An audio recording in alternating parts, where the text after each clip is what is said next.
Educação. A gente ouve essa palavra o tempo todo, né? É um direito, uma promessa. Mas e se essa promessa, na verdade, for um campo de batalha invisível? Um lugar onde o futuro de um país inteiro é disputado todos os dias, em cada sala de aula. Olhem só para esta obra. É a famosa Operários, da Tarsila do Amaral. Cada rosto aqui conta uma história, representa uma origem. É uma peça desse quebra-cabeça imenso que é o Brasil. E é exatamente para essa diversidade toda que a educação deveria servir. É essa pluralidade que a escola precisa, antes de tudo, acolher e fortalecer. No papel, a ideia parece simples e muito poderosa. A educação é um direito humano fundamental. Esse é o ponto de partida, aquele com o qual, teoricamente, todo mundo concorda. Só que a realidade, a gente sabe, é sempre bem mais complicada. E é aqui que a conversa fica mais profunda. Pensa bem. Será que só ter um lugar para sentar na sala de aula já garante de verdade o direito à educação? A pesquisa mostra que não. A luta real acontece num território muito mais sutil e muito mais disputado. E esse território tem um nome: o currículo. E não é só aquela lista de matérias que a gente decora. É o campo de batalha onde se decide o que é um conhecimento importante, quais histórias merecem ser contadas e, no fim das contas, que tipo de sociedade a gente está construindo.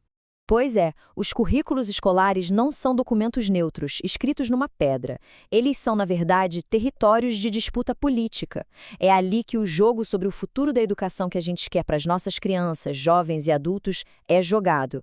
A gente precisa deixar para trás aquela ideia do currículo como uma simples lista. Ele é uma prática social complexa, um organismo vivo, onde história, ideologia e poder se encontram. É o espaço onde a gente escolhe, querendo ou não, o que a gente valoriza como sociedade. E nesse espaço, as forças não são nada iguais. Interesses econômicos, políticos, que muitas vezes não têm nada a ver com a realidade da comunidade escolar, lutam para definir os rumos do ensino. E isso transforma o currículo numa verdadeira arena. Ok, então vamos mergulhar nisso. Para a gente poder entender essa batalha, a gente precisa conhecer os lados. Basicamente, existem duas grandes visões de educação que estão em conflito o tempo todo dentro do nosso sistema escolar. E um mapa desse conflito se parece mais ou menos com isso aqui. De um lado, a gente tem um modelo republicano, focado na formação do cidadão, na unidade nacional, com o Estado bancando e provendo educação. Do outro, está o modelo liberal, ou neoliberal, que defende a competição, a ideia da escola como um produto e do Estado como um cliente que compra esse serviço. O sistema brasileiro vive exatamente nessa tensão, nesse cabo de guerra entre essas duas ideias. E olha, isso não é uma discussão teórica de livro. É uma luta diária que aparece nas políticas públicas, na gestão da escola e, claro, naquilo que é ensinado e em como é ensinado. É uma briga constante pela alma da educação no Brasil.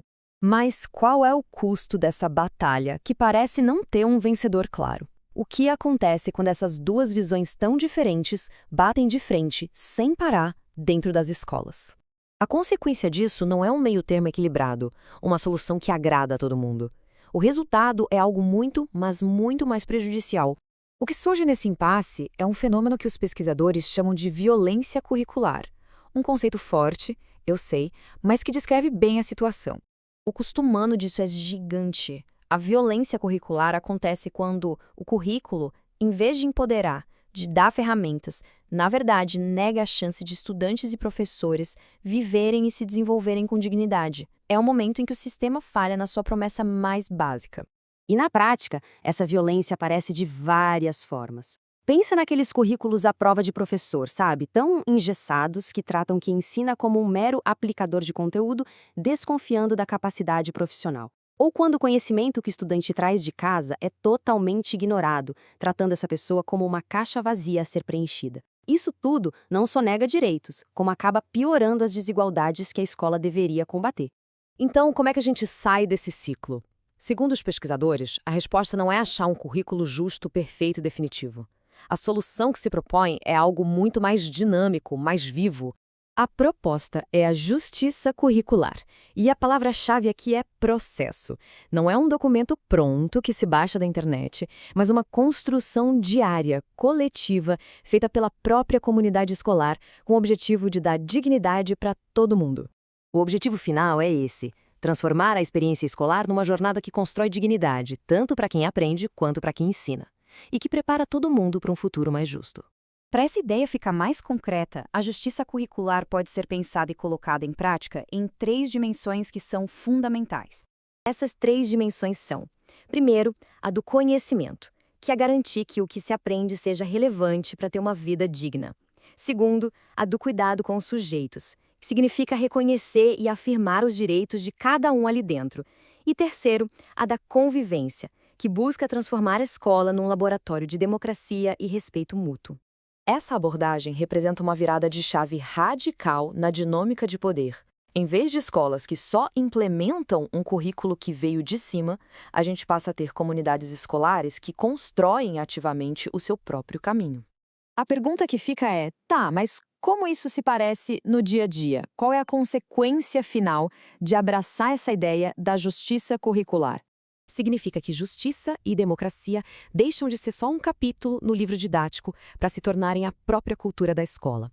Um lugar onde o direito à educação é vivido na sua forma mais completa, com participação, com diálogo e com construção coletiva. E isso tudo nos deixa com uma reflexão final. Se o currículo não é um mapa que já vem pronto, mas um território que a gente constrói junto, por onde começar? Qual é o primeiro tijolo que cada um de nós pode colocar para a gente conseguir erguer uma educação que seja de fato justa para todo mundo?